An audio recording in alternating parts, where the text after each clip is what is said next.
Just a quick tip.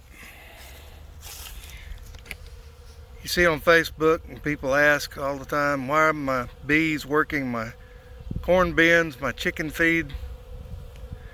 They're looking for any source of protein they can possibly get. This is some old grits that we poured out. Of course, I compost all my compostables because I do organic gardening. Poured this out the other day, well, actually last night. Walking by, picking up some stuff that the wind's blowing around in the yard, and heard a bunch of bees buzzing. Well, guess what? Quick tip. If you put corn mash out or anything, if you got chickens, they're going to be working your chicken feeders. They're going to be working your corn bins. They're looking for protein. Just a little tip. Have a great day.